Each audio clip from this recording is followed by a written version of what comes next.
লাইফস্টাইলে সবাইকে ওয়েলকাম। এটা আমার চ্যানেলের ফার্স্ট ব্লগ। আশা করি তোমাদের সবার ভালো লাগবে। আজ হলো শনিবার আর আজকে আমি আর শাইন একটু ঘুরতে বেরিয়েছিলাম। এই যে বেরিয়ে পড়েছি আর এখন আমরা যাব আমাদের এখানে খুব জনপ্রিয় একটি জায়গা, সেটা হলো ফুচকা গ্রাম। এখনো পর্যন্ত আমাদের এই ফুচকা গ্রামে 10 টাকায় 10টা ফুচকা দেওয়া হয়। এখন বাজে বিকেল 5টা, কিন্তু বাইরে দেখে বোঝাই যাচ্ছে না যে এখন বিকেল 5টা বাজে। আমি বেরিয়েছিলাম প্রেম করতে আর বসে বসে খেলা দেখছি।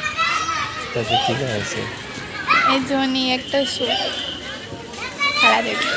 রাস্তায় যেতে যেতে একটা মাঠে ফুটবল ম্যাচ চলছিল, তো ও এত ফুটবল খেলতে ভালোবাসে তাই ম্যাচ দেখতে দাঁড়িয়ে পড়েছিল। তো আমরা ফুচকা পাড়ার ঘাটে এসে পৌঁছে গেছি। যতক্ষণে আমরা পৌঁছেছি বাইরেটা পুরো অন্ধকার হয়ে গেছে। এর মধ্যেই ও আমার জন্য 1 প্লেট পাপড়ি চাট নিয়ে এসেছিল আর এটা খেতে খেতেই আমরা ঠিক করলাম যে আমরা আজকে ফুচকা চ্যালেঞ্জ করব।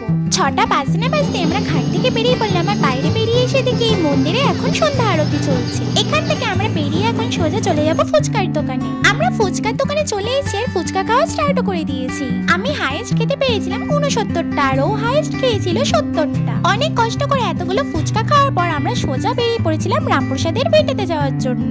আমি যখনই বাইকে বসে ভিডিও করি না কেন, ওর দিকে যখনই আমি ক্যামেরাটা ঘোরাবো তখনই ওর কেমন একটা গোবেচারা মুখটা দেখতে পাওয়া যাবে। এত কথা বলতে বলতে আমরা চলে এসেছি রামপ্রসাদের ভিটেতে।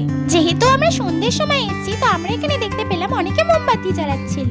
এতগুলো কথা বলতে বলতে চলো নিজেকে একবার টুক করে তোমাদের সামনে দেখিয়ে নিই। আমি ছোটবেলা থেকে যতবারই এই মন্দিরে এসেছি ততবারই আমি এই গাছটায় এতগুলো ঢিল বাঁধা রেখে গেছি। এই গাছে আমিও 2-3 বার ঢিল বেঁধেছি, কিন্তু আমি কোনোদিন আর খুলতে আসতে পারিনি। আর এই হলো সেই পুকুর যেখানে তোমরা প্রচুর কচ্ছপ আর মাছ দেখতে পাবে। আজকের ভিডিওটা তাহলে এত অবধি থাকলো, আবার দেখা হবে পরের ভিডিওতে। সবাই ভালো থেকো, সুস্থ থেকো, আর আমার ভিডিওটা ভালো লাগলে একটি কমেন্ট আর একটি লাইক করে যেও।